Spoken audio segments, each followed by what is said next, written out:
To call Horizon an American saga an ambitious project would be an understatement. With a huge ensemble cast, multiple plotlines, and a story that unfolds over the course of 4 movies, it is definitely an undertaking of epic proportions. Chapter 1 does an excellent job of introducing the characters, the conflicts, and the hardships and dangers of the American frontier, but Chapter 1 is also exactly as advertised, a first chapter. To a backdrop of settlers struggling to start a new life, clashes with the Native Americans, and the beginning of the Civil War, the main narratives focus on a mother and daughter who survive a massacre and take refuge at an army fort, a caravan crossing the plains that has to contend with threats from within and without, and a woman and her baby on the run from vengeful brothers, and it's this plotline that eventually entangles Kevin Costner's character. Having to juggle so many plots and subplots, the movie constantly jumps back and forth, seemingly at random. There is an attempt to establish a larger narrative according to where the characters are in the timeline, but since the movie jumps around so frequently, the passage of time can be hard to follow, and therefore the film feels haphazard. None of the plot lines intersect, so instead of being one cohesive story, it feels like a collection of short stories. The film clearly states it is Chapter 1, but even Part 1s should have a climax or some resolution. Horizon has neither.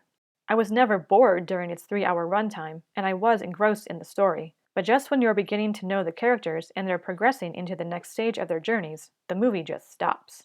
No climax, no resolution of any kind. It isn't a standalone film. It's essentially a miniseries made for the cinema. A unique approach, but one that doesn't seem to be paying off based on the box office numbers and the delay of Chapter 2, which I'm very disappointed about. I was looking forward to Chapter 2. The film shows many, many perspectives, and I really appreciate that it included the Native Americans. Factions and individuals within the tribes and among the settlers are either hungry for battle or hopeful for peace, showing wickedness and wisdom on both sides. The film doesn't try to justify the actions of the settlers, but it also doesn't condone the retaliations of the Native Americans. It presents the situation as it most likely was, how messy and complex it became, and acknowledges the harsh reality creeping ever closer. The cinematography captures the awe-inspiring beauty of the American West, from the desert, through the plains, to the peaks of the Rocky Mountains. The music personifies the grand landscapes, and the production design brings you back in time. The acting is solid, and the writing gets the job done, but neither are noteworthy. Historically, I'm sure the women settlers did many of the tasks that were considered more masculine, as on the frontier, the only ones you had to rely on were yourself, your family, and your caravan or community, if you even had that. However, the film disproportionately portrays women doing these more masculine tasks. The portrayal is not obnoxious or belittling of the men, but it got my modern feminism radar tingling.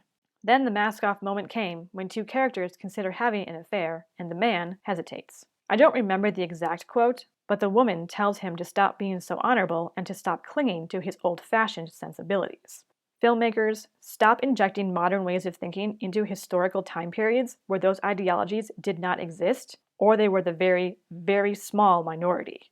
My radar for modern garbage is very sensitive, but if you have even the slightest awareness of it, you'll notice the signs a mile away, and be as disappointed as I was when my suspicions were confirmed. This movie is not for kids or families. It is a movie made for adults. It's rated R, and deservedly so, mostly due to its violence. There is some swearing, nudity, and sexual content, but they take a back seat to the violence. And while you could make the argument, as I do, that it's never necessary to show adult content, what is shown here does fit within the context of the story and isn't there just to shock the audience. Horizon Chapter 1 encapsulates the bravery, resourcefulness, and downright stubbornness of the American West without shying away from the ugly parts of its journey. It's not a standalone film, and it contains too much modern garbage in its historical setting, but it does begin a story about the indomitable courage, hope, and perseverance of the human spirit. If the following films continue this one's trajectory, Horizon will definitely be a saga worth the investment.